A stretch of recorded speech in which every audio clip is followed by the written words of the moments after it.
ইরানে বৃষ্টির সাথে পড়ছে মাছ। অলৌকিক এই ঘটনায় হতবাক গোটা বিশ্ব। আকাশ থেকে পড়ছে মাছ, মাছের বৃষ্টি। সম্প্রতি এই বিরল ঘটনা ঘটেছে ইরানের আহমদ প্রদেশে ইয়াসুর শহরে। সামাজিক যোগাযোগ মাধ্যমে সম্প্রতি 12 সেকেন্ডের একটি ভিডিও ভাইরাল হয়েছে। এতে দেখা যাচ্ছে বৃষ্টির সঙ্গে ঝরে পড়ছে মাছ। প্রতিটি মাছের গড় আকৃতি 6 থেকে 8 ইঞ্চি এবং প্রতিটি মাছই জীবন্ত।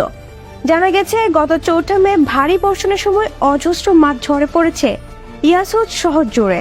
সে সময় ভিডিওটি ধারণ করে সামাজিক মাধ্যমে শেয়ার করেন এক ব্যক্তি, যা এখন ভাইরাল। এখন প্রশ্ন হলো, কি কারণে এই মাছ বৃষ্টি হয়?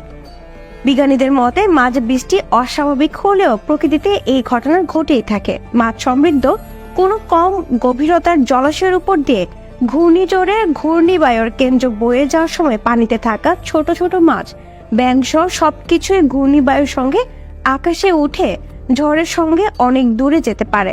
এমনকি এই জল ঘূর্ণি থেমে যাওয়ার পরও মেঘের স্তরের কারণে এরা সাময়িকভাবে আটকে থাকে।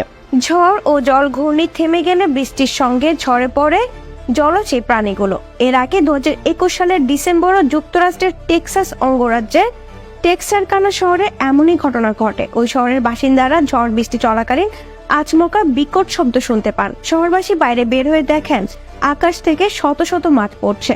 মাছের সঙ্গে আছে ছোট ব্যাঙ ও ছোট ছোট কাঁকড়া। পরে টেক্সারকানা শহরের অফিসিয়াল ফেসবুক পেজ থেকে ঘটনার বিস্তারিত বিবরণ দিয়ে একটি পোস্ট করা হয়। এছাড়া প্রতি বছর মে থেকে জুলাই মাসের মধ্যে হন্ডুরাসের বিভিন্ন স্থানে মাছ বৃষ্টি হয় বলে দাবি করেন সেখানকার বাসিন্দারা। স্থানীয়রা এই বৃষ্টির নাম দিয়েছে জুভিয়া দে পেতেস। স্প্যানিশে শব্দটির অর্থ হলো মাছের বৃষ্টি। আকাশ থেকে অঝরে ঝরে পড়তে থাকে মাছ, স্কুইড, ব্যাঙ ইত্যাদি।